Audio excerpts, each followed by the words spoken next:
Welcome to Health Oddity, the show that strips away the jargon and hype surrounding all things health and fitness to help you live a long, strong and energetic life. Lining up at the bar this week, here's Peter Lant, Paul Bassett and James St. Pierre.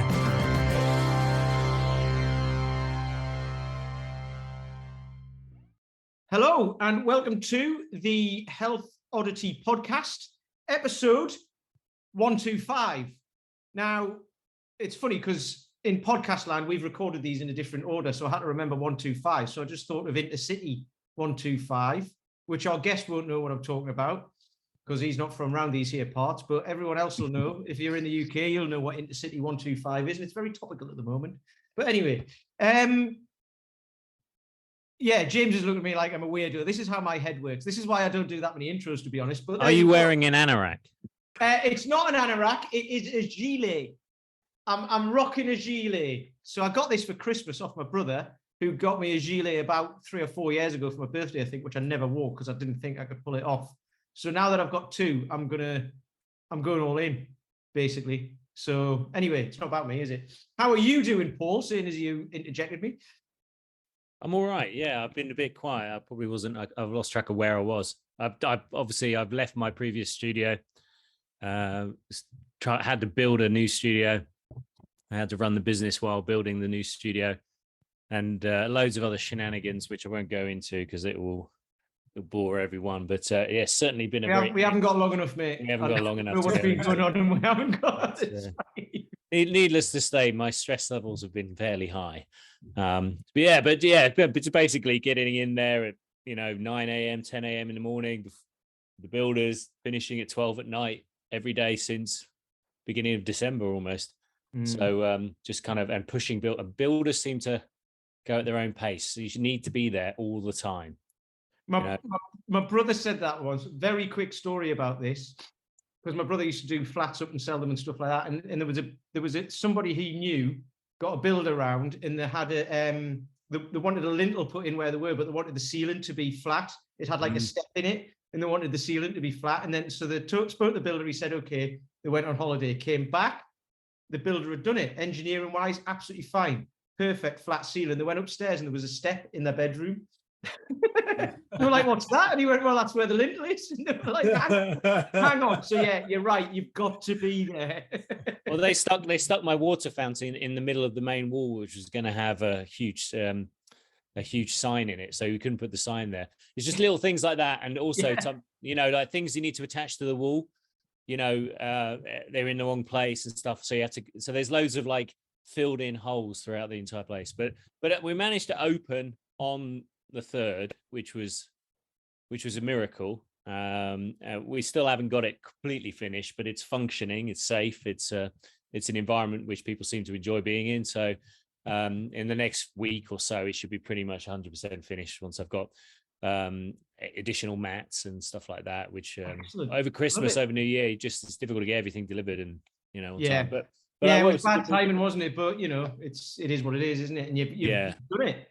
So I've done it. It exists. Yeah, and I plan to sleep at some point in 2023. So that's cool. You can I can catch up with that later.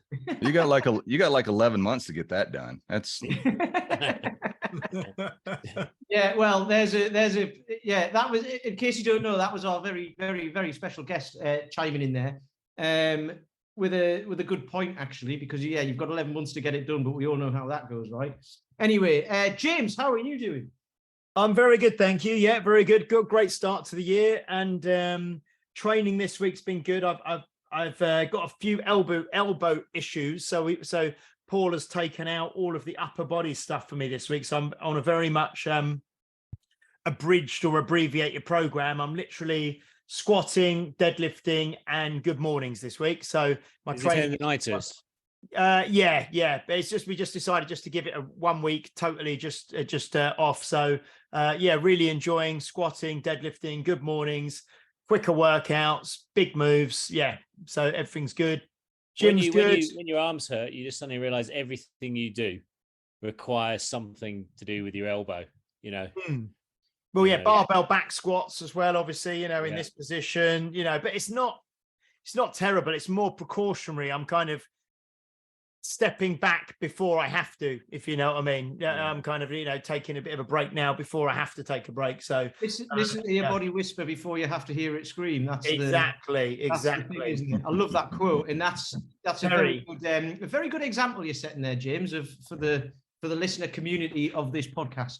I have a confession. I hadn't trained for over 3 weeks, which is the longest time in God knows how many years.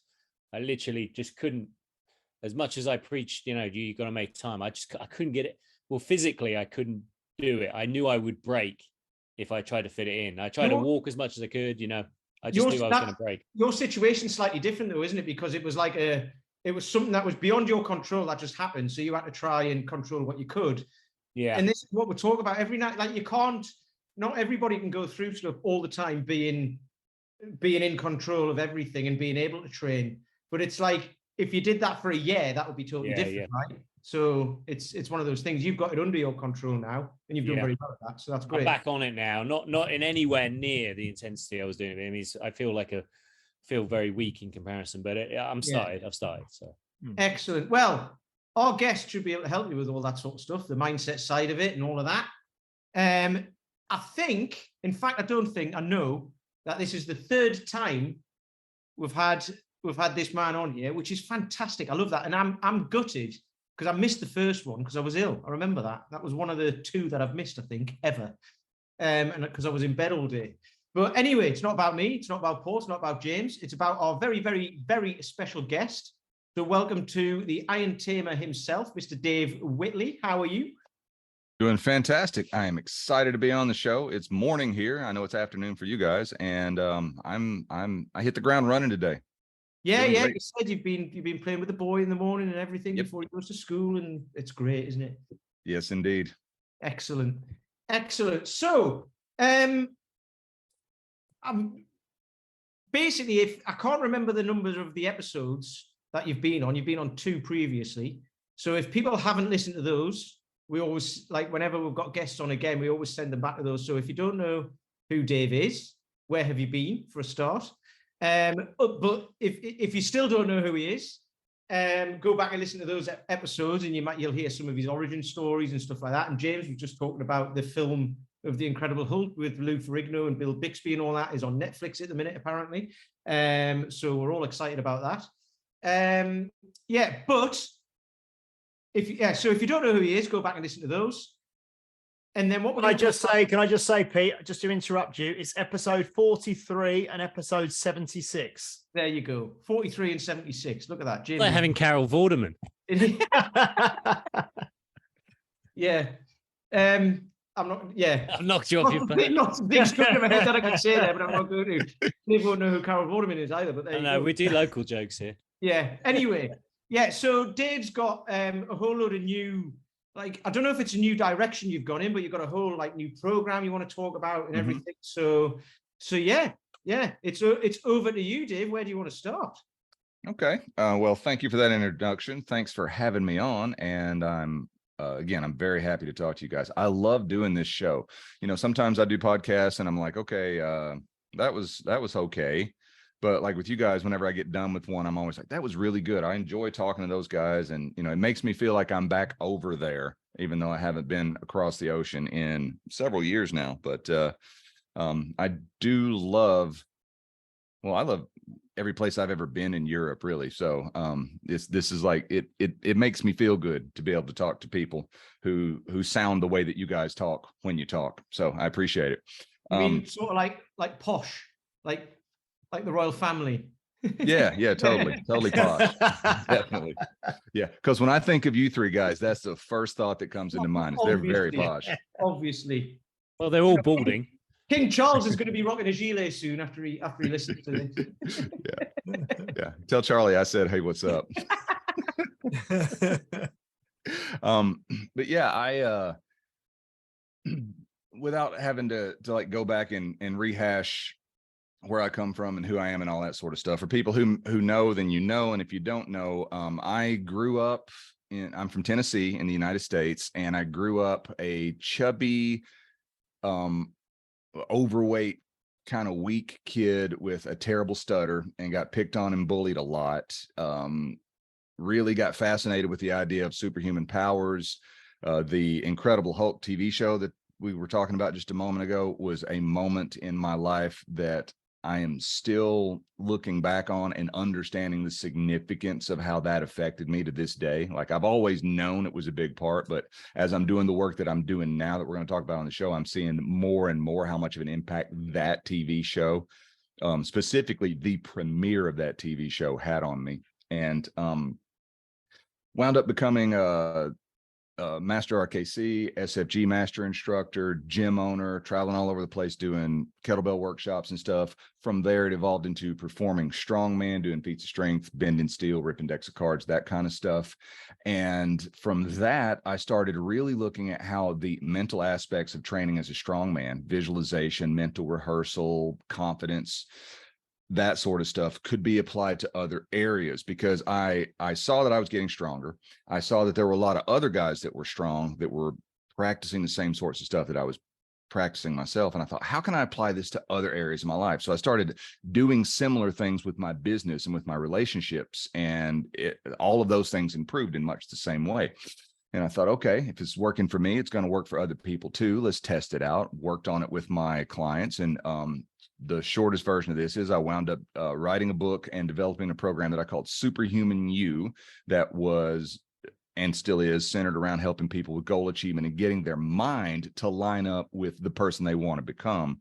Because everything starts with a thought. Everything starts in the imagination. You have to visualize it. You have to see it in your mind before you can make it a physical reality. And that's true of everything. Like, if you look around the room, everything that you can lay your eyes on, from your computer to your microphone to the house that you're in, whatever it is, someone had to come up with that idea and see it in their mind before it could be physically constructed. And that's just like a fundamental principle of the universe, that everything exists as thought before it exists as something in the 3D reality. I thought, okay, how can I apply that to business and relationships? And had some success with that. And that brings us to the point that we're at right now, which started a little over 4 years ago, or actually about 5.5 years ago, really, when my wife and I decided that we wanted to have a child. We went through a great deal of difficulty getting to the point of a successful pregnancy and a birth. It was not an easy process, and we had to seek out a lot of help, and we're very grateful for that. But now we have this beautiful boy. He's 4 years old, and in the process of all of that, doing my own self-development, helping other people with self-development stuff, I was working with some dads, and it got me really thinking about how the mind operates, specifically how it operates early developmentally for children. And I'm not an expert on child development or child psychology or anything like that. So if you're going to look at what I say from that point of view, I have no idea what is recommended or talked about in most of those fields, most of those processes. I'm not expert on it. I'm not even very knowledgeable about it. But what I am expert on is my son. And what I am expert on is his development, and how my wife and I deliberately and intentionally sat down before he was even born and started plotting out what we wanted to instill in him. And so it's like, we give him these tools and we give him this education of the kind of person we want him to be. And we do that with the hopes that he's going to evolve into a wonderful human being. And so far it's working. I mean, he's a little over 4 years old now, and he's a phenomenal little boy. And I know that everyone thinks that their kid is the greatest kid in the world, and that's good. My experience with that is that I could not possibly imagine all of the joy and all of the details and all of the fun and all of the growth and development that goes into it before I was in the experience of being a dad. And so everything that I'm doing right now has come to the point of, I want to help other dads who are physically active and doing well with their health, and kind of have gotten themselves together in that area. And most of the guys that I work with are either entrepreneurial or business minded, and they've gotten themselves together in that area. But then they look at their lives and they look at their kids and they look at that and they're like, I have no idea what the hell I'm doing in this area. Well, there's a clue here that if you can be successful in the areas of your health and fitness, you can be successful in the areas of your business and your finance. There are things that overlap. There are things that work universally for the development and the empowerment and the advancement of anything that you do. So I've taken that and I've sort of codified it into this idea that I call the Advancing Man Project. And that name comes from a book, The Science of Getting Rich, that was written by Wallace Wattles and was published back in, I think, 1910. There's a chapter in there called The Advancing Man, and he talks about living the advancing life. And the short version of that story is that, or of that definition, is that if I'm advancing, I am consciously and intentionally looking to improve myself in some way all the time. And I am consciously and intentionally looking to help other people have a better experience in every interaction that I have with them. And so when I look back on my life, I realized there were several key moments that happened that caused me to shift and to think about things differently. And so being able to take those things from my own experience and help other guys to have a similar experience to get on the track they want to be, it has become my driving force, my primary focus in everything that I'm doing. So the Advancing Man Project is what we're talking about today. And I suppose, although you are obviously a man and your experience is your personal experience, and you are going to be talking to men, some of the stuff that you are talking about is universal, isn't it? I mean, you will be helping men. It sounds like through fatherhood and being more present, being more intentional with the way that they operate within a family. But I suppose that the principles are universal, and I'm just thinking for the listeners who are not men, the principles that you're talking about are universal, are they? Absolutely. Yes. Yeah, Yes. This yeah, is yeah. this is a human experience. I've just narrowed it down because I can speak from my own experience about being a man. I cannot speak to the experience of being a woman with any sort of authority. Yeah.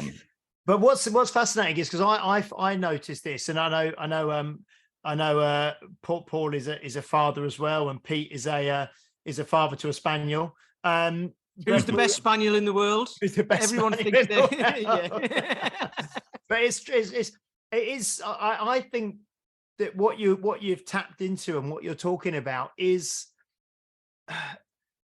something that we almost, as humans, I suppose, we give a lot of thought to, like you mentioned, when you have maybe your health and your training sort of down and you're on top of that, but we accept that we kind of need help, or many people accept that they need help and coaching around that element of life, and that they succeed or they get on the right path. With business, we put a lot of intentional thought into that. But with being a parent, it's almost kind of accepted that that you should almost just know what you're doing. And no, you never have any training, do you, at all? It's the most important job. You mentioned, I think, on the last podcast we did, or one of the recent ones, Pete, that about people saying, oh, well, I'm just a mum. And then I remember you saying that, it's such an important job, but no, we don't actually ever get any training in how to be a good father or a good, other than your own parents. Yeah. So role model, but then again, if you role model, you haven't necessarily got good role models in your parents or one of your parents or whatever, so if it's just learning from how you I know that maybe this is something we're going to touch on, Dave, isn't it? This kind of generational, I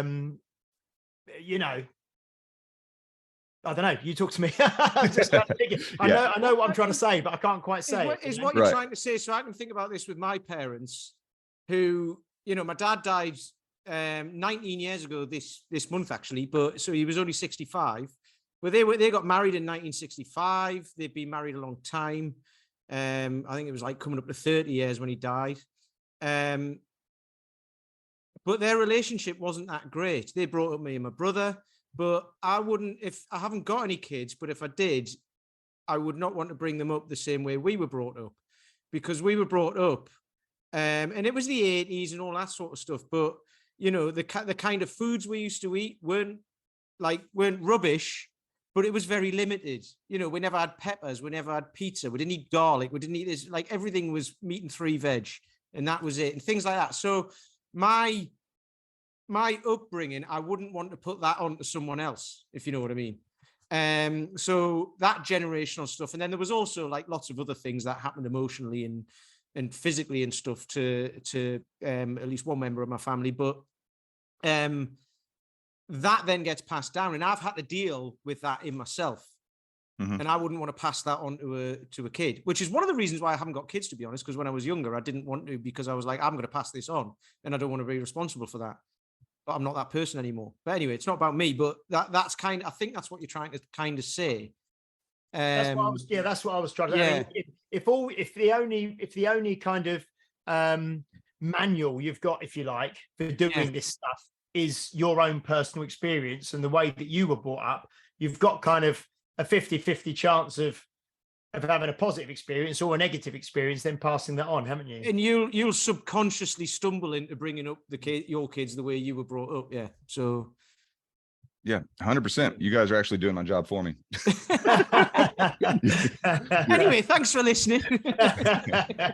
Good night, Cleveland. Yeah, no, that's exactly spot on with it, what you guys are saying, because if we as adults in this day and age decide that we want to, if we look in the mirror, or we look at, we go to the doctor and have a checkup about our health, and we look at the present results and we don't like what we see, we decide we want to make a change with that.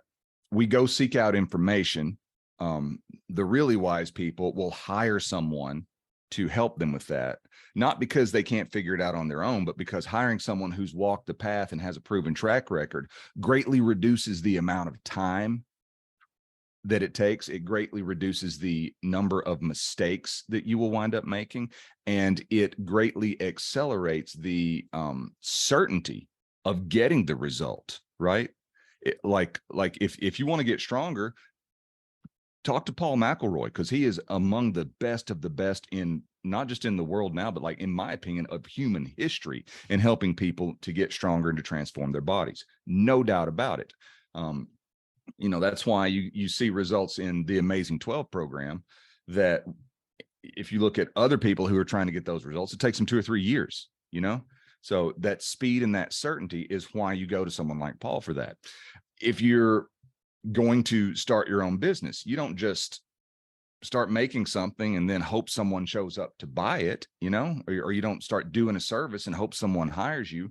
If you're smart, you research it, you find out what people actually want and need, and then you find someone who can help you get there quickly and certainly, right? That's the whole role of coaching in painting with broad strokes again.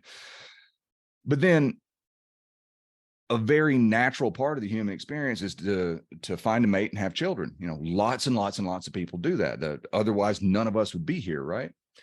But you go and you have this child, and here's your baby. They hand it to you, and you're like, "What the hell?"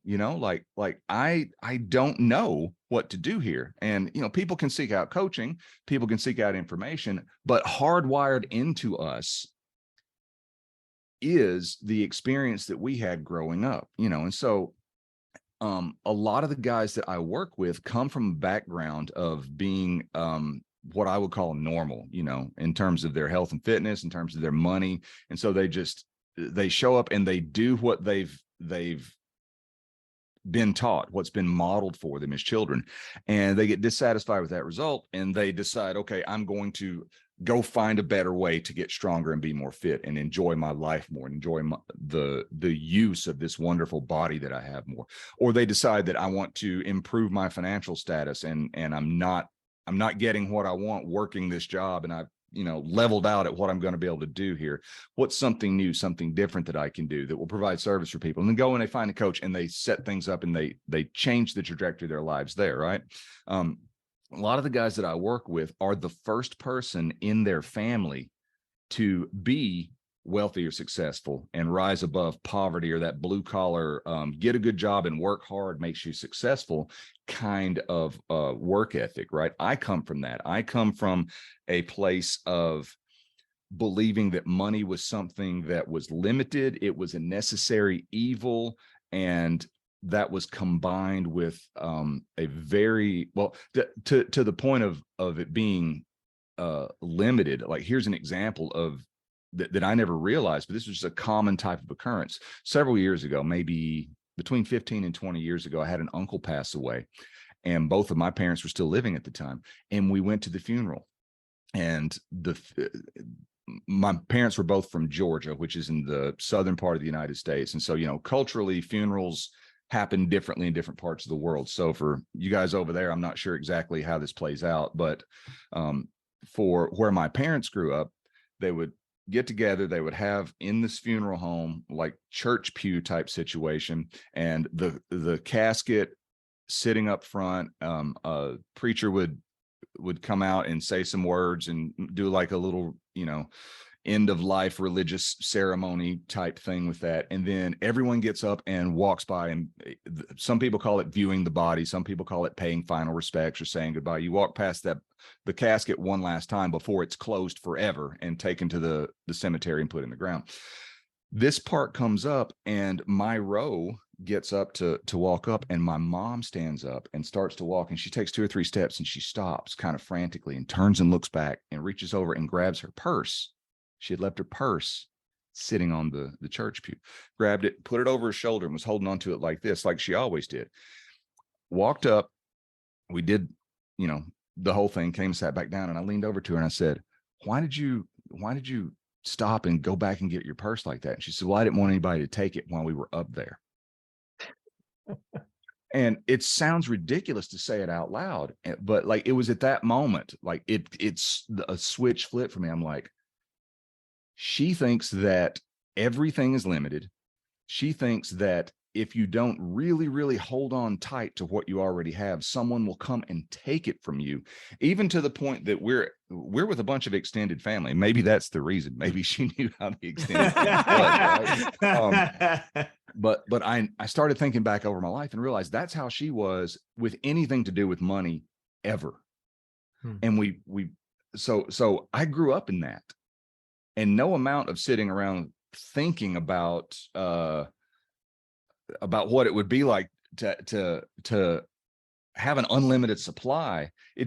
That wasn't even something I could compute growing up, right? And then we put that together with the Southern blue collar strong work ethic of like, the way to succeed is to go get a good job and work really hard for someone else, save and save and save and save and save, and hope nobody steals your stuff, right? And, you know, after going into business for myself, realizing that trading your time for money is the most ineffective way to build any sort of wealth, I'm like, what other areas growing up was I just given false information, not because my parents were being malicious, but because they didn't know any better. They inherited it. And I call that a generational cycle. It's just something that's passed on from one to the next, to the next, to the next. It's like what you were talking about earlier, Peter. You can look back and see that as an adult and think, okay, I don't want to be that way anymore. And you can make a change on it. But it can seem very, very daunting to do that, right? Because like a lot of the guys that I work with, like I said, they're the first person to get their stuff together in terms of money and in terms of taking care of their health. They are the first person to realize that they're walking around with this. And I call that sort of internal guidance system, your internal code, right? It's all of your beliefs. It's all of the concepts by which you live. It's like your operating system, right? And so like there's 3 different definitions of code that I use. If I can go into teaching mode here for a moment, there is the secret language aspect of it, right? And what that means is, for example, if the 4 of us start sitting around and we start talking about training, and I throw out the word snatch, we are all immediately going to think of lifting a weight overhead in one uninterrupted motion, because that's what snatch means in this context. But in the States, snatch also means it's a euphemism for female genitals, right? See him over here? Yeah. Okay. Well, I don't want to, overstep my knowledge of culture, right? So that's another definition of snatch. Another definition of snatch is you have something and I grab it out of your hand. I snatched it up from you, right? So depending on the context, we will use that word differently. So if we're sitting around talking about training, we talk about snatches, we're talking in code to the outside listener, right? And I remember when I first got into kettlebell stuff and we're talking about snatches and jerking, snatch and jerk, snatch and jerk. I'm like, this is funny, so there's that aspect of it. It's the secret language or the way that we communicate that other people outside don't understand. Well, that extends inward, which is a strange way to put it, but we have conversations with ourselves constantly. We are constantly talking back and forth with our own internal dialogue, inner conversation. And sometimes I'll refer to that as a mental diet. What am I feeding my mind with my mental diet? And so that internal code is how I'm talking to myself, which always takes me back to the question of, if you knew someone who spoke to you about you the way that you speak to yourself about yourself, is that person on your side or are they against you? Because if you are speaking to yourself about yourself in such a way that it's disparaging and it's discouraging and you're beating yourself up, you are literally impeding your own progress and in your own way. So there's that aspect of the code. Second part, or the second, and these are in no particular order, is like a computer code. It's an operating system, right? So if something is programmed in a particular way with a particular kind of code, you do an input, it runs through that code and you get an output. And the only way to change the output is to either change the input or change the code through which it goes. So that's the second part of the internal code. And that's how we navigate the world. That's how we navigate our human existence. And then the third part is from the literal root word in Latin of codex, is translated literally as a book of laws. So it's my personal code of conduct. It's my code of ethics. It's how I live my life. And the issue that we run into is very often we will say that we want to live one way and we will exhibit living in a different way. And so we have these conflicting beliefs and we wonder why there's, conflict in the world outside of us, but it's because it all originates within. And we can straighten that out within ourselves, or we can just accept that that's the way we are. But then when it comes to our children, we have to understand that do as I say, not as I do, does not, has not, and will not ever work. That's just not a thing that works. And so what children learn from is what they witness, what they experience, and what they absorb. And really the only difference in the way that they're navigating their experience at a very young age is their vocabulary. They don't know how to describe what's going on in certain ways, and their experience. This is a new thing to them, right? So they've never tied their shoes before. They don't even know what that means. Once they learn how to do it, it's in there. It's part of their operating system, part of their internal code. Like, do any of you guys remember the moment that you successfully tied your shoes for the first time?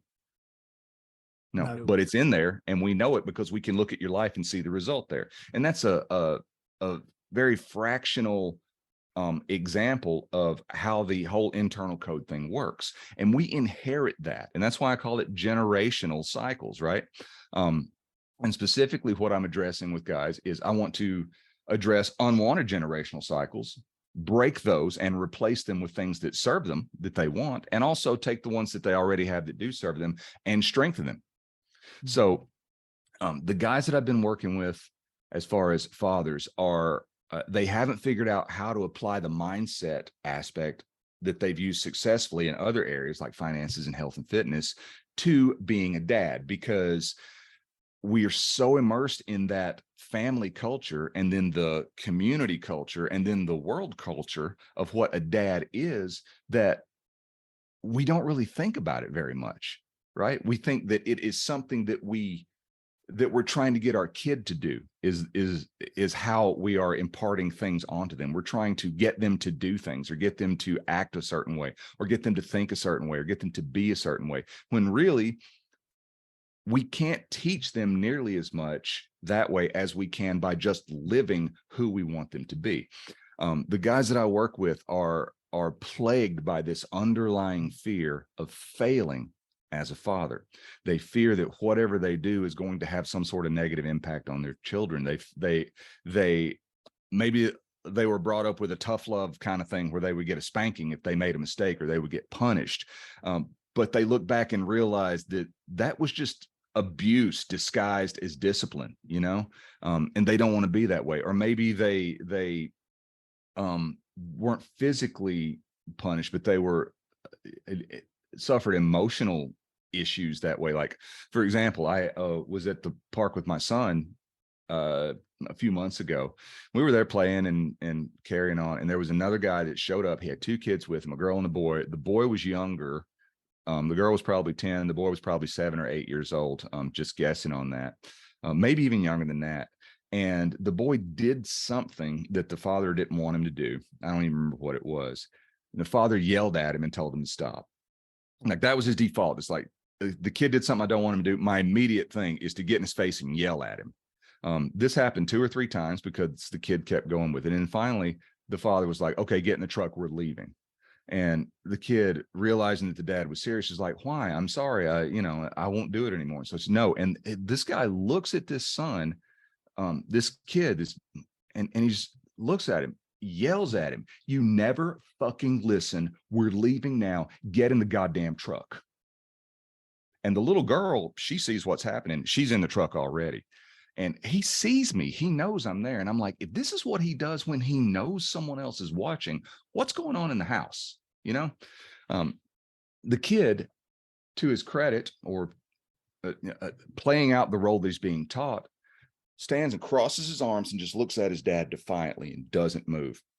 The guy gets in the truck and drives away, drives around a corner, past a building, out of view of the kid. And the kid freaks out and loses his mind and takes off chasing the truck, right? And I look over at my son, who is visibly shaken by this. And he looks at me and he says, Daddy, we have to help that boy. And I'm like, you're right, we do. And so I pick him up and I'm going to go get the child and tell him he's okay. He runs around the corner of the building. And by the time we get up there, the exit of the park's obscured by the building. By the time we get up there, I can see that the truck is now out at the main road and is turning and driving away. The little boy's nowhere to be seen. My son is like, where's the little boy? Did his daddy leave him behind? We have to help him. And I'm like, no, kid, I am confident that he got in the truck, that his daddy didn't leave him behind. But how do we know, Daddy? How do we know? We have to help him. And this is making me get choked up just talking about it, right? That's my son's response to this. Well, it just so happened that there was a couple that was walking a dog that was coming. And I said, hey, did you guys see that truck that just left? And they said, yeah. I said, did a little boy get in the truck? He says, yeah, the dad was really angry, but the little boy got in the truck. And I said, see, Liam, you know, he's going home. He didn't get left behind. And so it took my son a little while to kind of get through that and to understand that.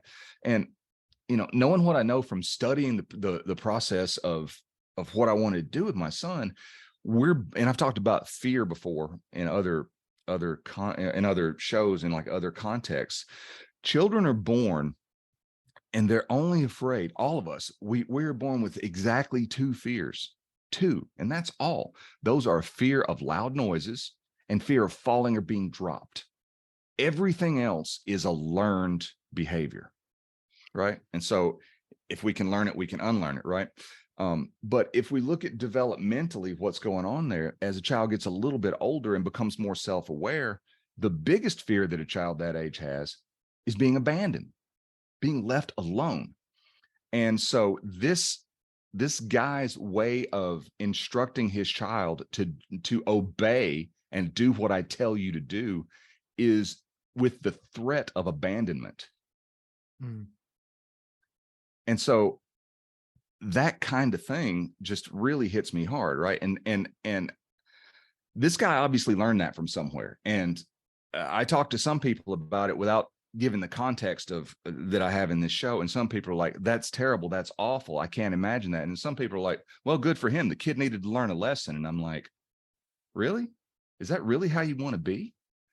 And so when I talk to guys with these fears of messing up their children, they come from places like that little boy. And because of that, they're full of this conflicted belief and with being inconsistent on how they're interacting with their kids. They don't know how to establish boundaries. They are concerned that they're going to either let them get away with too much or that they're going to be too hard on them. And they're just terrified of.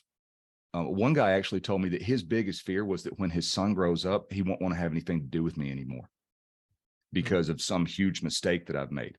And if anyone's ever learned anything from what I talk about, it's that what we think about, we tend to bring into our lives. And so if I'm walking around constantly with a fear that I'm messing my son up, then that tends to be how it plays out, right? But the really good thing about that is, though, is that once we understand how the mind works, we can go in and we can analyze that internal code that we're operating with and look at it and say, okay, does this particular belief that I have line up with who I want to be? And if it does, awesome. Let's feed it and grow it and make more of it. And if it doesn't, we need to break it and we need to replace it with something, because you can't just break it and throw it away. It's like someone cleaning up their diet. If they're, eating a steady diet of junk food and they just stop eating all that and don't replace it with something that's going to nourish their body, then what's going to happen, right? They're just going to revert. They have to understand that anything like that we break and get rid of, we have to replace it with something that serves us. And so that is the full purpose of what I'm doing with this, is helping guys, first of all, recognize that the way that they were brought up isn't the way that their children have to be brought up. If a guy sees himself turning into his upbringing against his will, we address that in the internal code. And if I can tell another story about a client, this was a pivotal moment. I had a client that I was working with, and we were working on specifically mental rehearsal and visualization stuff related to business and money affairs, right? And he was very much in the entrepreneurial hustle and grind 24/7. That's how I measure my success. And we realized later on that he had sort of picked up from his upbringing the idea of a father is a provider. And that's true. A parent is a provider, but the absent provider, the one who's always at work, and that's how I'm showing you love, is by not being there and making sure that you have all your needs met, is where he was coming from. But this guy, he had promised his son, who was, I think 5, 6 years old at the time, that he was going to go to a soccer game, or a football game, as you would call it over there, right? And so he's getting ready to get up and leave the office, and he gets an email of some emergency of some sort. He never really even told me what it was about, but he noticed it, and it triggered that hustle and grind thing. He's like, well, I've got time. This will only take a couple of minutes. I can fix this. I can deal with whatever this emergency is. And 20 or 30 minutes later, the issue's not resolved. He's still not out the door. He notices what time it is, and so he realizes he's not going to make it to the game. He doesn't have time now. And so he calls his wife to tell his son and apologize to his son, which he had never done before. So to his credit, he's moving in the direction he wanted to go, but he wasn't really consciously aware of it at this point. And he gets on the phone with his son and he says, I'm really sorry, buddy. I'm not going to be able to make it to the game. Something came up at work that I have to finish, and I'm running late now. And the son, on FaceTime, looks him in the eye and just very pleasantly, these are his words, very pleasantly and understandingly replies back, "That's okay, Daddy. You don't ever come to my games. I'm used to it." Hands the phone off to mom and goes on about his business doing fun kid stuff. And the guy was absolutely gutted over this, obviously, right? Because this is who his son believes him to be, is the guy who never shows up for anything. And so he's like, "Dave, I need help with this. I don't understand." And I said, "Well, where do you think it comes from?" He's like, I realize that that's exactly the way my father was. How do I deal with this? How do I stop this and still be successful at my business? That was his balancing act, right? That was the thing that he didn't know how to do. How could he achieve the success that he wanted in both areas equally? And so we started working on his internal code and rewriting it and breaking things that didn't serve him and replacing them with things that do. And now he has this wonderful relationship with his son. And like I've had things like that happen too, where I know that I have done something that would be disappointing to my son, and he actually has a different reaction. He's like, "Oh, that's no big deal. You always do that." And I'm like, "I need to go and address this," right? So it's a work in Well, I progress. suppose the thing is that a lot of these things are people deal with their health and fitness. But I mean, are these guys that you're talking to, is there just something that triggers it? I mean, like we always say with health and fitness, you have to make a decision, because a lot of people want to change. Mm-hmm. There's a difference between wanting and deciding, isn't there? So Absolutely. I mean, it sounds like, I mean, sometimes a kind of catastrophic event can cause change, but sometimes a catastrophic event can just continue. Someone continues doing what they're doing. You know, you have a heart attack, Mm-hmm. you wake up the next day and have a cigarette. You know, it's like, what has to happen? But I mean, when you're working with someone on this, I mean, are you asking them some questions? Are you almost trying to talk them out of it? Or are you trying to pre-qualify? I mean, how do you know this person's serious about actually wanting to change? Because if they've grown up with it, then it's kind of what did Hardy say? Character is fate, you know? Mm-hmm. Yeah. Mm-hmm. So it's like, it's quite easy for a lot of people to just be that person. It's very difficult to turn the ship, you know? So what are you doing to ensure that the person shows up and they're actually willing to change, not just say it? That's a fantastic question. You're right about the decision aspect of it. Typically, something has happened where they've become aware of a shortcoming that and this is the big thing. They want it to end with them and not be passed on to their children, right? And so where we start there is, do you, as you said, do you want to, or have you made the decision to? And we get very clear. The very first step on everything that I do is clarity, because borrowing the quote from Tony Blauer again, is the clarity we define something, or the clarity with which we define something determines its usefulness to us, right? So how clear are you on what you perceive a father to be? Because the role models that we have are men from our childhood, media from our childhood, current media, and just examples that we have. And, you know, we very often see dads being portrayed as the absent provider that we talked about, as the stern disciplinarian, which is the guy in the truck. He thinks he's doing a tough love service there, right? Or quite frequently in media, we see it as just a bumbling idiot. Like, can you think of a sitcom that doesn't have the father is just this bumbling idiot? Like, and the apex predator of that, the apex predator of that is Homer Simpson, right? He's just a complete idiot. I suppose my question then is what do you see the role of a father to be now, or even more deeply, a man? You know, we're in a very our society at the moment is really wrestling with these questions and the role of what it is to grow up. You see, one of the things about, I've got two boys, and you know, boys are, I mean, no, we all know men have historically been in the position of being the providers, being decision makers, etc. And we live in a modern society where that has changed, and we have a much different landscape for intellect, a much different landscape in terms of parenting. But we're still biological creatures. But I'm just wondering what you see the role of a man being and therefore a father as an extension of that. For me, my personal approach on it, the reason that I arrived at the name Advancing Man Project is goes back to the book Science of Getting Rich, like I talked about earlier. When we realized, my wife and I realized that we were going to have a child, that our efforts in doing that were going to be successful, and she was pregnant before he was ever even born, I started thinking about how I wanted him to be and what I wanted to instill in him so that he could live a good life and not, you know, repeat my mistakes, and not repeat other blunders that I had overcome.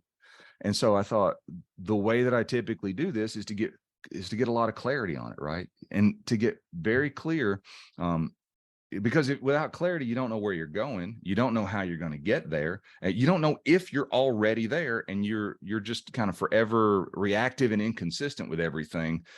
Just, the ship being blown around at sea without a pilot.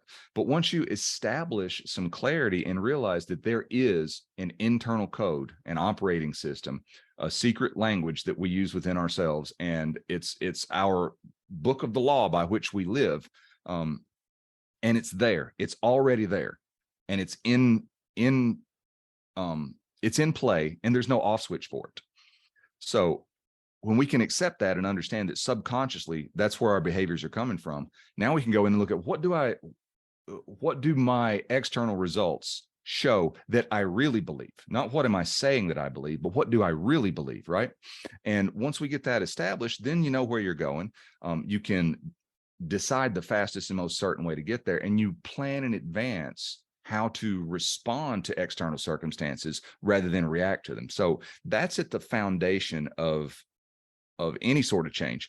But specifically as it relates to being a father, the point that I arrived at when my wife was pregnant and we knew that this was going to happen, is I sat down and just wrote down qualities that I wanted to see in my son.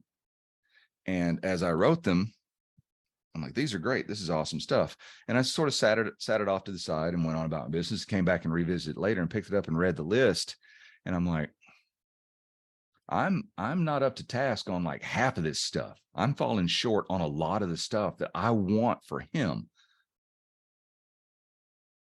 What's he going to do when he sees me being that way? I thought, well, the way to influence him is to be the man that I want to be, and hope that he will learn from that, model that, and advance towards that. So if I could distill it all down to a single phrase, the decision that I made there was that in every interaction that I have with him, I'm approaching it with the intention of helping him be better off than he was before that interaction. If every single tiny interaction or large interaction that I'm having with him, can I find a way to help him grow as a person, to help him understand himself or the world better, to help him just be in a better position than he was before that interaction, then everything else after that will just be details and commentary. If I can do that part, show up with that intention, even though I'm human, even though I'm fallible, even though I make mistakes, if the intention behind it is to help make sure that he's better because of an interaction that we just had, and that's my guiding principle. Even if I make a mistake, which I do, it's okay, because together we can learn from that mistake. When I say that, it sounds like I'm saying I just have to show up and be positive for him all the time. And that's not really what it is. For example, I lost my dad in 2020 and went through a grieving process with that, and was very open about it with him. Explained to him that his grandpa had died, and that it was my daddy, and I was never going to get to see him again.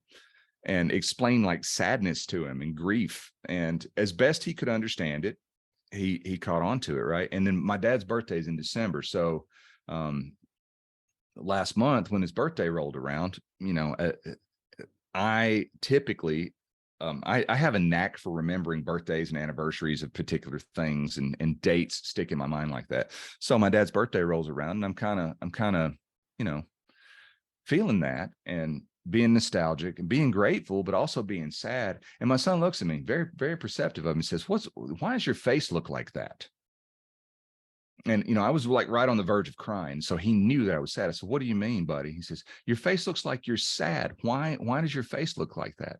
And so I talked to him about it, and I started crying, and he was doing what he could to console me, not like to a huge degree of like, oh, daddy, here, don't cry, I hope you feel better. He's like, oh, and you're sad because of that? And I'm like, yeah. And you know what it feels like to be sad, right? And he says, yeah, I understand, daddy. And so what I did there is I modeled a healthy expression of grief, a healthy expression of emotion, because, you know, as men, there's still very much, it's not as much as it was when I was a kid or when we were kids, but there's still very much an expectation. Boys don't cry. If you cry, you're acting like a little girl, you know, quit crying like a little bitch, that kind of stuff. And it still permeates man culture.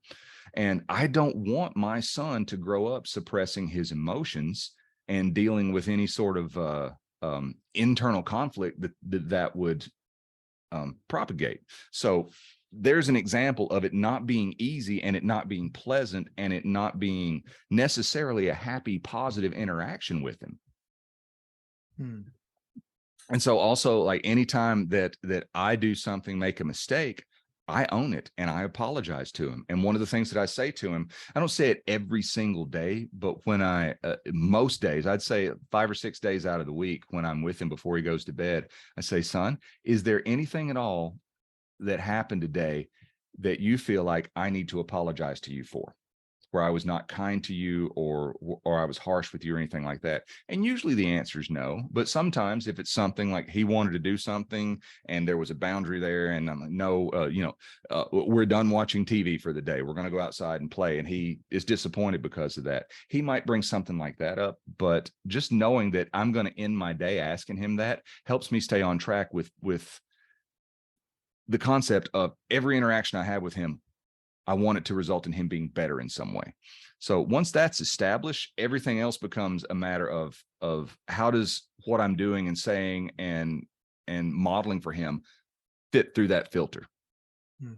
One thing that sorry, go on, Pete. I was about to say, I've written down so much here, because this all resonates, because this is stuff I've been looking at myself, for myself. But one thing you've just said right at the end of that is being the person who you want, you know. So you wrote down all these things and you're like, this is who I want my son to be, but I'm not all of these things. I fall short on a lot of these things. And I think that's really interesting, because I think a lot of people out there, not necessarily just mums and dads, but would go out and say, right, here's what I didn't have and who I'm not. So I'm going to go out and work as hard as I can so my son or daughter has everything that I didn't have, but then becomes the absent parent because of that. Rather than, so you're flipping it the other way and saying it doesn't matter what I had and what I didn't have. I've got to become the person who my son or daughter is to become, or I want them to become. But then, and there was something you said earlier as well, and this comes from this, but the ultimate human arrogance is to believe that you're in control of anything, right? Because we're not, because things just happen around you. Your perception of how things happen are, you can change. So the whole world doesn't change, your perception changes. So the ultimate human arrogance is to think, this is who I want my son or daughter to be. I'm going to do all these things. And then they're off to go into the world, and that's who they are going to be. It doesn't necessarily work out like that, does it? But there's more of a chance, obviously, if you as the role model live in it, but it makes you a better person. Well, it makes you the person you want to be as well, I think.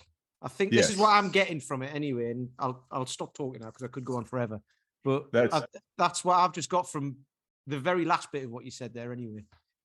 Yeah, that's a very good summary and observation of the whole point. So yes, absolutely. The fact is, you know, we were talking about Lou Ferrigno and the Hulk earlier. Looking back on that moment for me when I was a kid, looking back on it now from the work that I've been doing with this particular project, I realized that there were aspects of my life where neither one of my parents and no one around me was providing something that I needed or that I wanted. I was looking for a hero, and kids are going to have heroes. They have to. They have role models. They have people they look up to. They have people who are going to influence how they develop and how they unfold. And fortunately for me, my fascination with the Hulk led me to Lou Ferrigno, led me to awareness of strength and health and fitness, despite the fact that bodybuilding then and now is not necessarily a healthy endeavor at the professional level, but no pro sport is a healthy activity, right? If we're looking at taking the human body to the limits of what it can do under a given set of parameters, it's by definition, it has to be out of balance for it to be excellent. It has to be. I didn't want to be that way as a dad.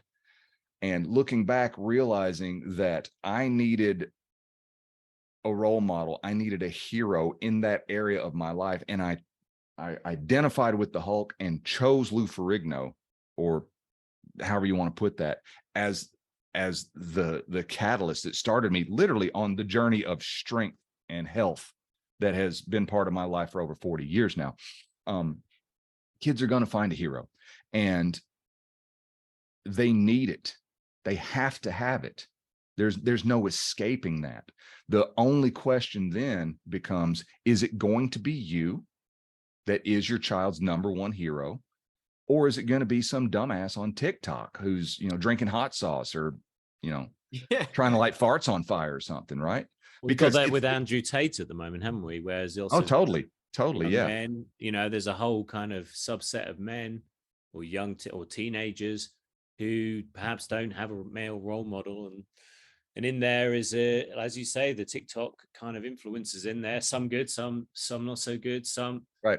They all say something that's the truth, because no one's completely telling lies. So whether you like Andrew Tate or not, he is someone who is obviously capturing the minds of people, because he is addressing questions that they're asking, and whether he's giving the right answers is not for me to say, because I don't know a huge amount about what he says, but I do know that he is influencing particularly young boys, because they don't have that role model, and as you say, if maybe they don't have it at home and they're seeking elsewhere, and you so happen to find in the limited kind of entertainment landscape of our childhoods versus now, where if you want something, you can find it online, can't you?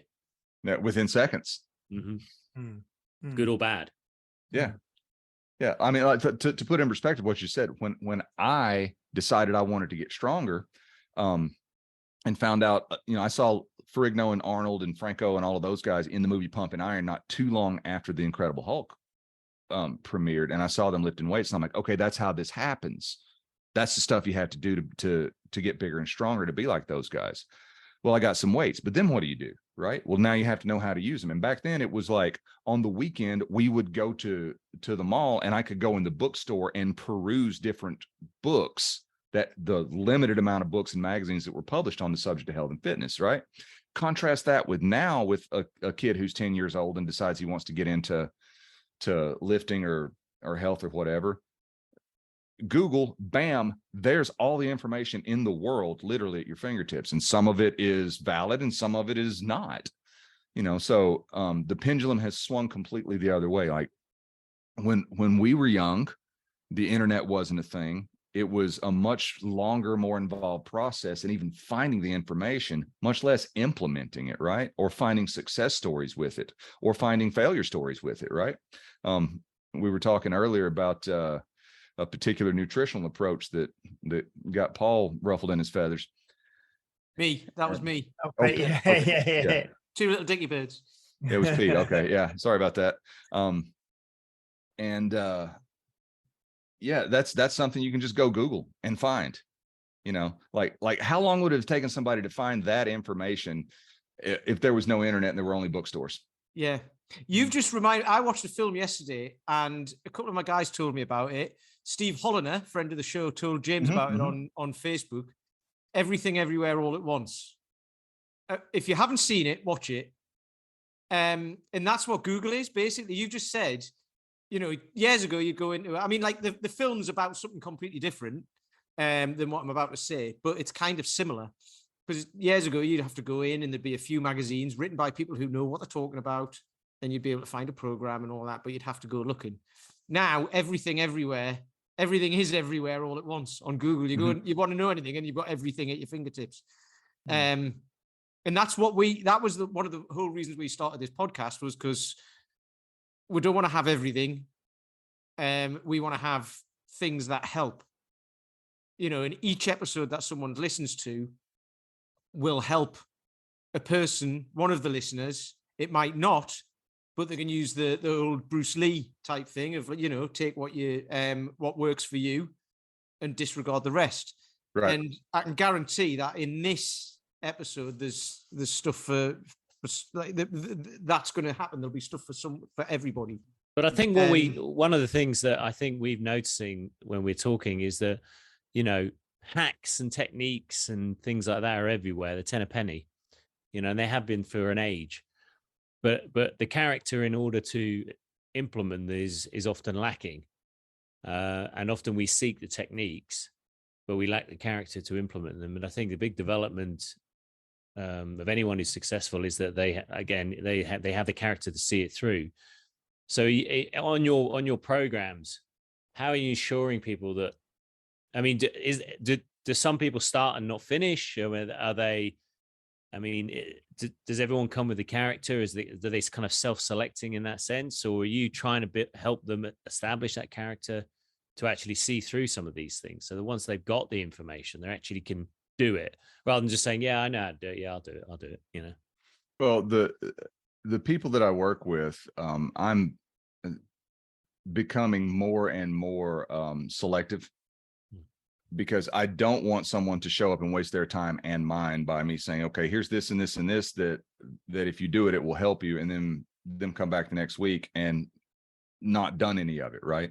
Or not asking for help or guidance with it like that. So I'm quite selective with who I work with.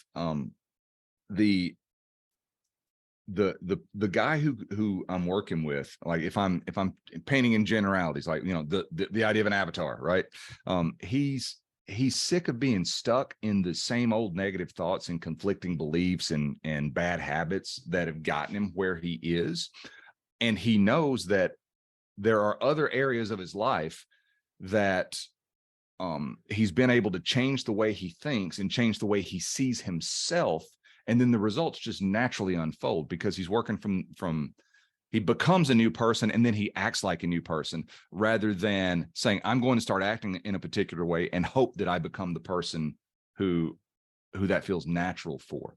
So I address everything from an internal viewpoint first. What's your internal code? How do you see yourself? What is your self-concept? What do you really believe about these things? Not what do you tell yourself that you believe, but what do you really believe, as evidenced by your actions and your results? And the big thing that people run into, every single person, is they want to say out loud and believe that they believe something that is good and beneficial. But if we look at how they actually act and what their results are, it's obvious that that's not what they really deeply embrace and believe. Their operating system is running differently. I'm trying to, drive a nail with a screwdriver sort of thing, right? And so the big pivotal moment for these guys is they're like, okay, I could live this way myself if it was just me and get along okay. But getting along okay is not good enough for my children. And so I don't want to pass this stuff on to my kids.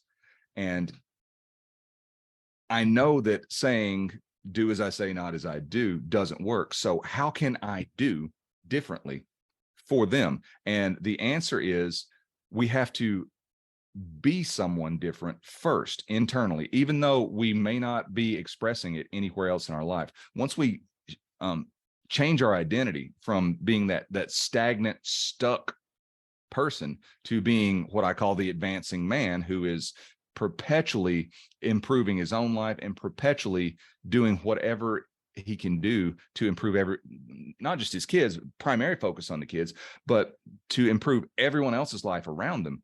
How can I help other people get better today? How can I help myself get better today? And, better sort of a subjective thing. But if we're guided by that intention, each situation reveals in and of itself what getting better means within that context. There is a concept, and I don't remember where I got this from. Like I could look it up in our everything everywhere all at once world, and I can find out where the quote came from or where the idea came from. But it was I think it was some psychologist coined this phrase, this concept of what's called a transitional character.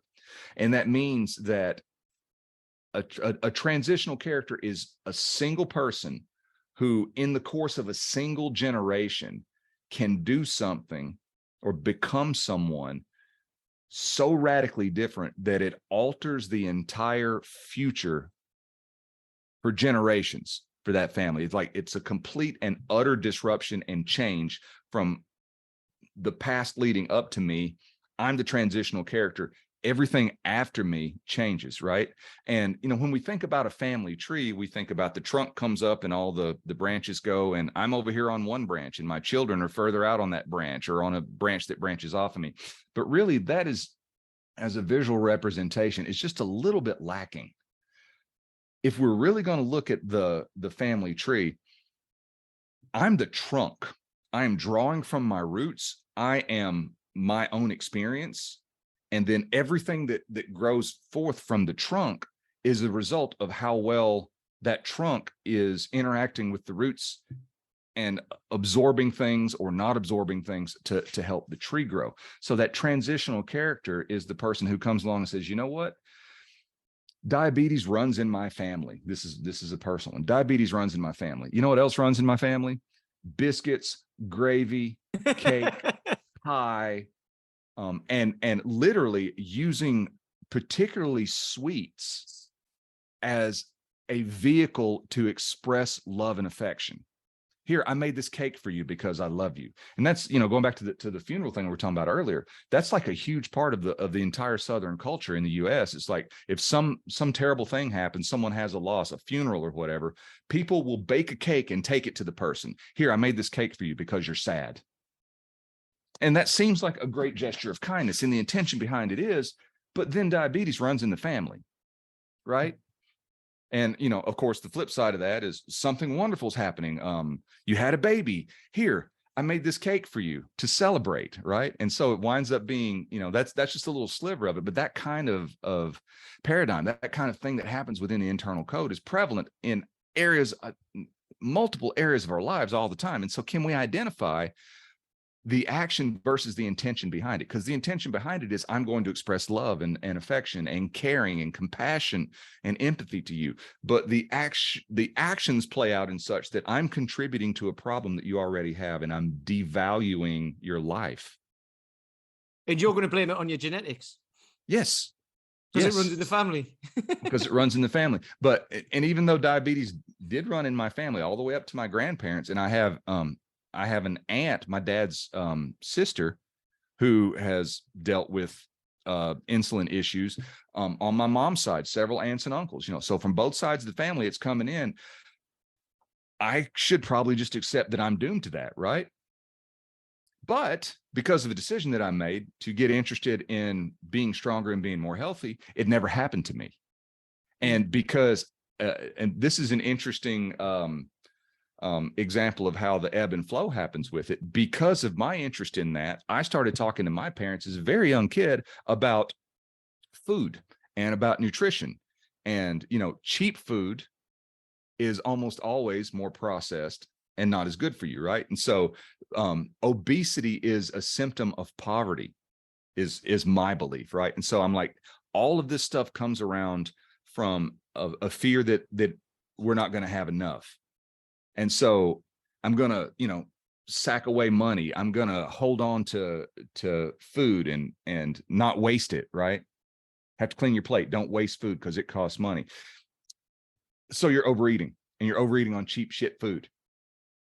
And then diabetes runs in the family. And it's like, if you can start making connections like that, like what is it in my family history that is there that we've all just accepted, but it doesn't have to be that way? Can I change that? And the answer is yes, in most cases, which then sets you up to become the transitional character. And when you own that, when you own the fact that you are responsible for your internal code, it's not your fault that you were programmed in a particular way. But if you don't like it, it is your responsibility to change it. And if we have children, it is definitely our responsibility to take whatever doesn't serve us, that is not going to serve them, and find a way to break that, replace it with something that does, and help them to become an advancing person.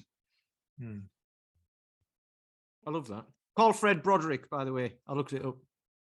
That was the name of the guy. The transitional character guy? Yes. Call Fred Broderick. Fred Broderick. Very good. Thank you for that. Never Me heard neither. of him. But there you go. I'll be looking that up. What I was going to say earlier, Dave, is I think about this sort of stuff a lot, and since I've got 2 kids, and I think when I was growing up, the example you used of what sounded like quite a stark, harrowing example of the dad, kind of swearing at the young kid and then driving off without him.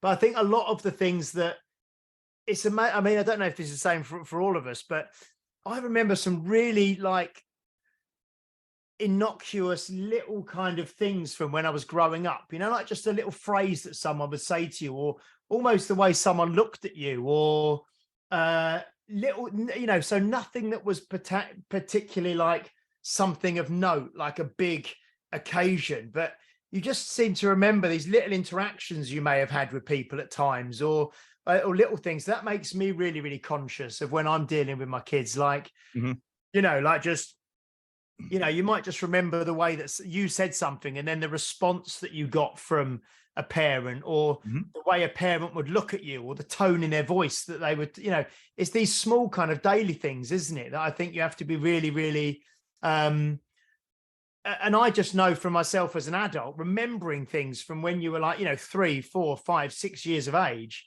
And you think, well, that was just a throwaway remark or a throwaway comment, but it somehow goes in and gets stuck, doesn't it? And it's something. So it's not always these big gestures, or these big arguments, or these big fights. It's these little things, and then that makes me really, really aware of, like you say, the kind of the way that I speak to my kids, or the way that well, kids are searching for meaning because they're trying to understand the world. And their brains are kind of indiscriminate, aren't they? Where they search for meaning, because they're kind of geared to soak up everything as fast as possible, so they can get up and running as quickly as possible, and they can be independent. So they're just going, bang, I'll take that, I'll take that, I'll take that. And how they process it, I suppose, is it's not just kids though, because I've been thinking about this a lot as well, about because you can get yourself into a huge spiral on this of, I said that thing to that person, or that person said that thing to me, and that stuck with me since I was 3 years old or 5 years old or whatever. And it was a parent or an aunt or an uncle or a friend or whoever. But they didn't know they'd said it. But then if you then go through your life now saying, whatever I say to my kids, I've got to be very careful, which you do, and be mindful of what you're saying, but you still might say something that sticks with them that you didn't want to. But if you beat yourself up, if you've done it with intention, then fair enough. But if you've done it inadvertently, and you were trying to be good, as long as you're trying to be good, it's okay. And you can't avoid it, because obviously it's the trying to control everything in the world, isn't it? You can't. It's out of your control. You can only control you. And as long as you're trying to be as good as possible and living with authenticity and being genuine, people are still going to get offended. People are still going to get hurt. People are still going to think, you've said something that's affected their lives in a particularly good way, particularly bad way, whatever it is. There's nothing you can do about it. But all you can do is try to live life as we've been taught about, as you would want to be. But there's a huge rabbit hole on that. It's massive, but it's, I think about this a lot. So, and I've taken that with me for the last few years at least, because I never used to even think about that stuff, and just used to say stuff just to wind people up as well. Then, no, but you know what I mean. But then, but that can cause real problems because you don't know what's happening in their life. So, yeah, exactly. And there's a habitual thing that a lot of folks do, where they'll just refuse to take a compliment. You know, I see, and I'll be like, hey, Peter, I really like your hat. And you're like, oh, this hat, it's, I bought it for $1 at the flea market. It's nothing, just accept the compliment, And so it's like there's that sort of thing, or there's, one of the things that is very much in my awareness, it's very much on my radar is, and I don't know if this is a cultural thing here, if it's universal. So you guys can help me out with this as well. Very often I will see parents with kids same age as mine, a little bit older, a little bit younger, whatever. And they do this with adults as well. This is just sort of the default way of expressing this. Child does something that you don't want him to do. Could be dangerous, could be, writing on the wall with a crayon, something that's not really dangerous, but just like inconvenient or just like socially not acceptable or whatever, and the child would be told after they've done it, no, you can't do that. And I literally got to see this in action with my son and one of our extended family relatives. He had done something, or he had said something actually. Well, I'll go ahead and say it. I'll go ahead and do this. He's young. To him, a finger, an ear, an elbow, and a penis are all the same because it's just parts of his body, right? Yeah. But he thinks penis is a funny word. And so he was singing a song about wiggle my elbow, wiggle my fingers, wiggle my penis, wiggle my, and he was shut down by a relative. You can't say that. And he looks at just dead ass in the eye and goes, but I already did. Good comeback. And it's not even that's a clever comeback. It's just a statement of reality of where he is, right? And so that is a particular thing that when we were writing out this list, my wife and I were like, how are we going to communicate with this kid? And for me personally, I never ever want to tell anyone, especially my son, that they can't do something, especially if they've already done it, right? So on the surface, it looks like I'm just trying to make sure that everyone stays safe and that all the rules are being followed, right? And what I really mean is this is not allowed. Please don't do that anymore. Or you might get hurt if you do that kind of thing, right?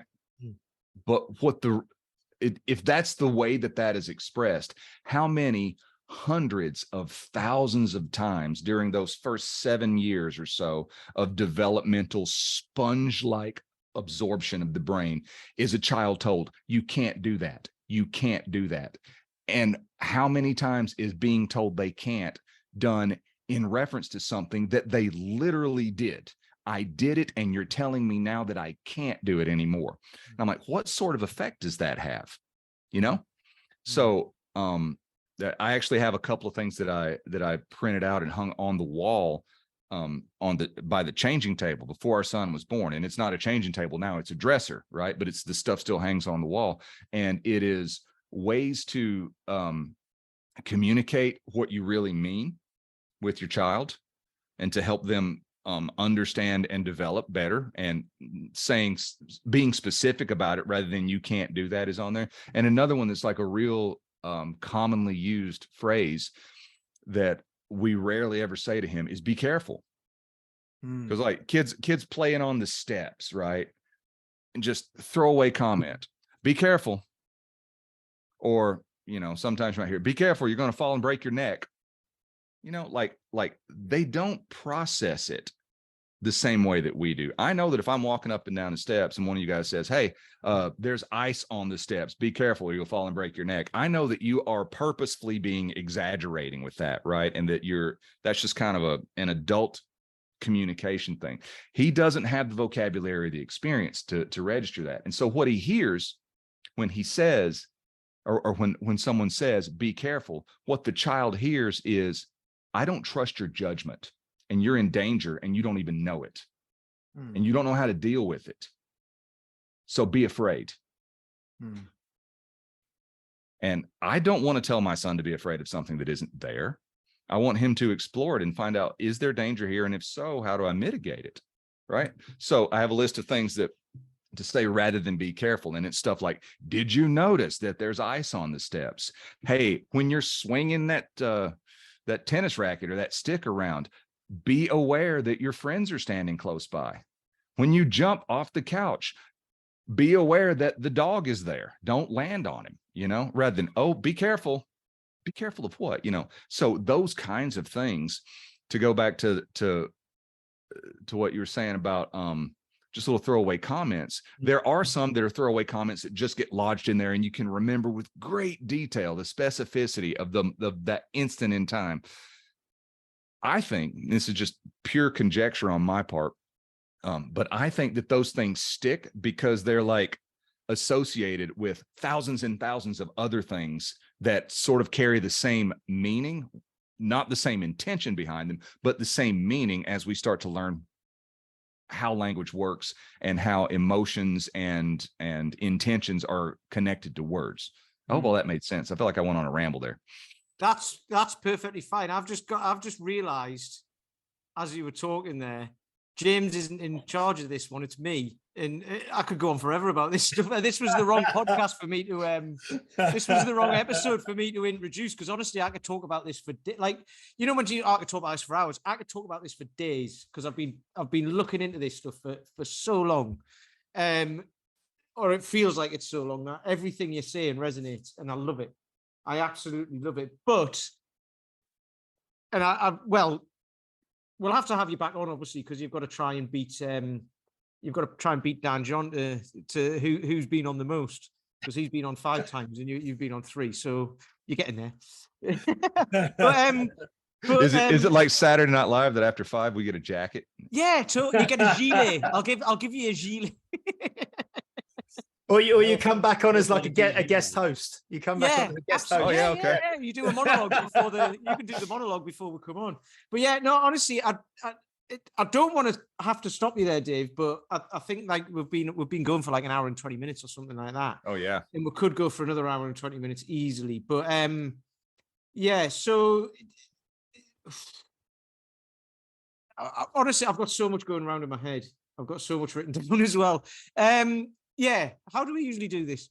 I suppose the next thing for today is the program that Dave's got coming up, isn't it? And it's how people find out more about it and all the rest of it, isn't it? Not doing your job, Pete. Sorry. Yeah. No, that's all right. My head's full of stuff now that I'm forgetting how. I usually mess up the beginning. He messes up the end. So yes, Dave, this new program of yours, this project, the Advancing Man project. Mm-hmm. How do people find you and get in touch with you about it? Who are you looking for, and how do the people get in touch with you about it?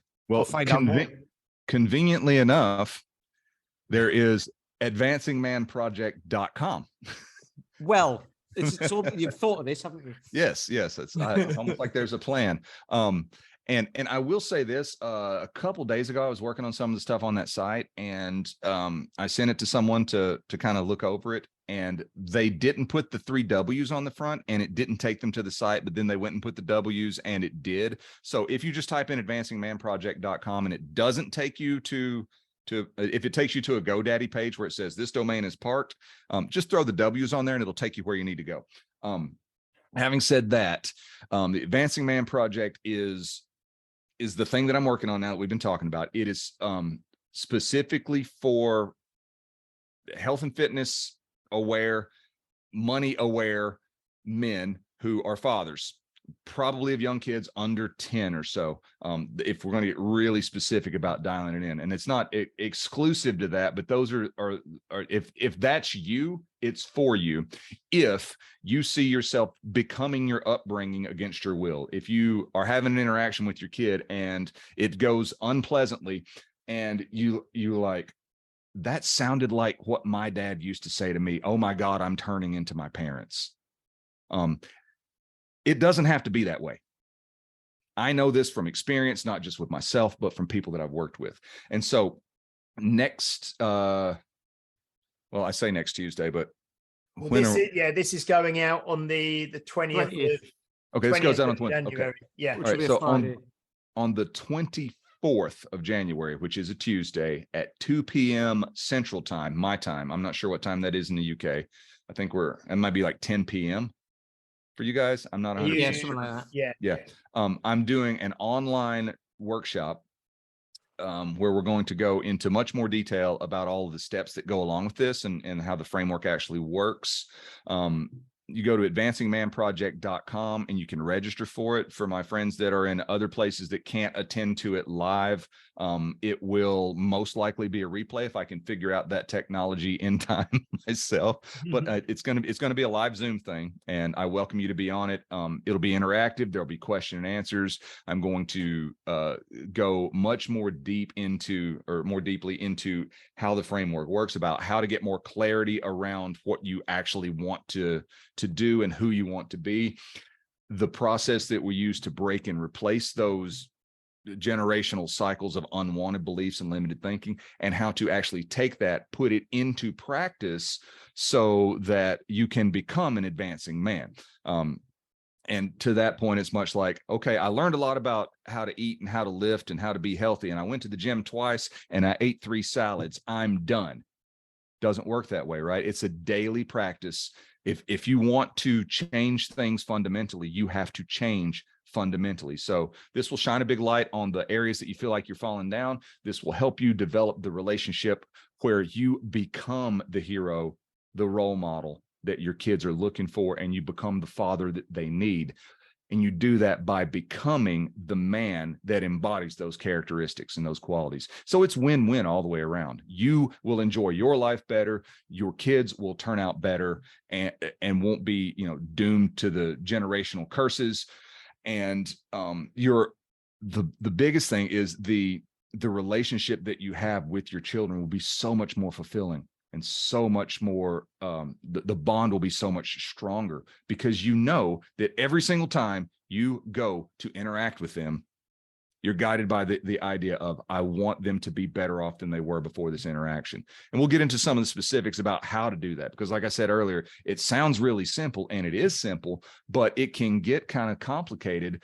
I'm sitting here had a cup of coffee. I'm feeling good. It's the beginning of the day for me. Everything's great. So it'd be very easy for me to interact in a very positive way right now. If it's where, he was up in the middle of the night because he wasn't feeling well, I didn't get enough sleep, and, something happened with my wife and she has to go, it's like just the stress of life comes in on us, and I'm not in a great mood. Can I still show up for him? Not shoving that aside, but saying, okay, this is where I am. I'm going to model for him what it looks like to be in a suboptimal place emotionally and still thrive and still advance and still be kind and still be strong.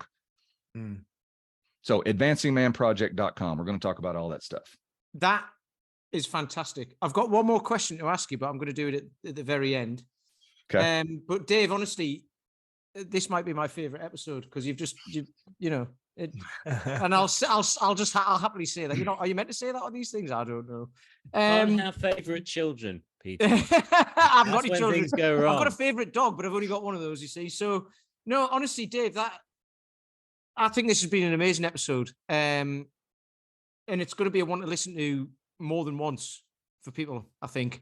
And I would encourage that, because this is hugely powerful stuff. Hugely powerful. So thank you for coming on. James, have you got any closing statements, thoughts? No, just to say, really always enjoyed talking to Dave and having him on the podcast, and it was lovely to catch up again. And this in particular, as a kind of a dad to 2 kids, 6 and 3 myself. It's there's so much to think about with regards to all of this. And just for our listeners in the UK, we were talking before we started recording, Dave's mentioned it a couple of times, the Incredible Hulk, the older Lou Ferrigno, Bill Bixby original pilot movie that kicked it all off for Dave when he was a kid, is now on Netflix in the UK. So go and have a watch of that. I'm going to watch that again because that had a big impact on my childhood as well. So have a watch of that. And go to the advancingmanproject.com and find out about that. I'll be doing that myself. So Yeah. I'm on it already. Don't worry. Yeah, you're on it already. Okay. Brilliant. Paul, Thank you, Dave. No, it was great. Paul, Thank you so much for having me on. I watched Dead Poets Society again recently. And in Ooh. the spirit of that, the fact is that I was talking to one of my trainers today, and we were just talking about parenthood. And I remembered a phrase, and I actually texted it to her from, I don't know if any of you have read The Prophet by Grant. There's a great section on there on children. And obviously this prophet comes into a town, and the locals start asking the prophet about his thoughts on variety of subjects. And this one, I thought I'd just read a passage from it, because I thought it's just kind of, for me, it just kind of reflects a lot of those things we talk about with parenthood. So it says, speak to us of children. And he said, your children are not your children. They are the sons and the daughters of life's longing for itself. They come through you, but not from you. And though they are with you, yet they belong not to you. You may give them your love, but not your thoughts, for they have their own thoughts. You may house their bodies, but not their souls, for their souls dwell in the house of tomorrow, which you cannot visit, not even in your dreams. You may strive to be like them, but seek not to make them like you. For life goes not backward, nor tarries with yesterday. You are the bows from which your children as living arrows are sent forth. The archer sees the mark upon the path of the infinite, and he bends you with his might, that his arrows may go swift and far. Let your bending in the archer's hand be for gladness, for even as he loves the arrow that flies, he also loves the bow that is stable. So I thought that's something that me and one of my trainers were talking about today, because she had some things that she wanted to talk about, and it just reminded me. I remember reading that book, and it was a very interesting book. I know a lot of people have read it, and it's almost a cliche now, but it's I think it's beautifully written. That is a truly beautiful quote, and I appreciate you sharing that. And the thing about cliches is they become cliches because they enter into circulation, and what makes it a cliche is hearing it so often that we don't think about its value anymore, right? Yeah. So I think that was an incredibly valuable thing that you just said, and I loved it. Thank you so much for sharing that. That's right. Excellent. Right, I've got a little closing thing, but I've got 3 quotes written down, and I'm only going to say one of them, because I wrote them down ages ago now during this conversation. But the one, and this is from Brian Grasser, who I don't know if you know him, David. Yeah, I know Brian. You've come around his stuff, but I'm in I'm in his program. Okay. Like mindset stuff and things for business. And one of his quotes, I think it's his, but I saw it on his page, was, I was born looking like my parents, and I'm going to die looking like my choices. I think I've said that on here before.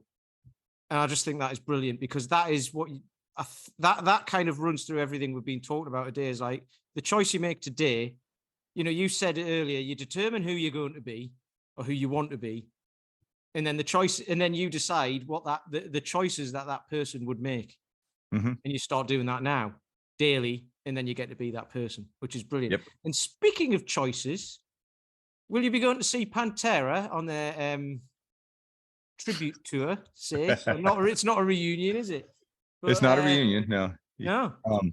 It is not a reunion. I will tell you this. When I first found out that that's what they were talking about doing, I was as giddy as a schoolgirl, right? Yeah. Because I knew you would be.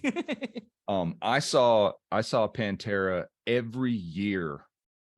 A couple times I saw them twice in the same year, from 91 until 98. I saw them at least 8 or 9 times.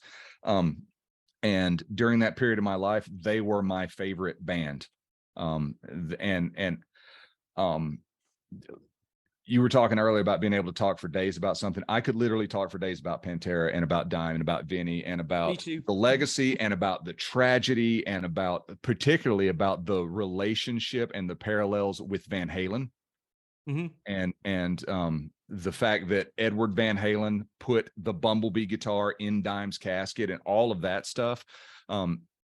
Also, I'm a huge fan of Zakk Wylde and all the work that he's done with Black Label Society, with Ozzy. I saw him on the Pride and Glory tour when he was figuring out what to do. Like, I'm not an Ozzy, Ozzy doesn't define what I do, and I haven't quite evolved into the Viking biker guy. So I'm doing this, so been a fan of his since day one.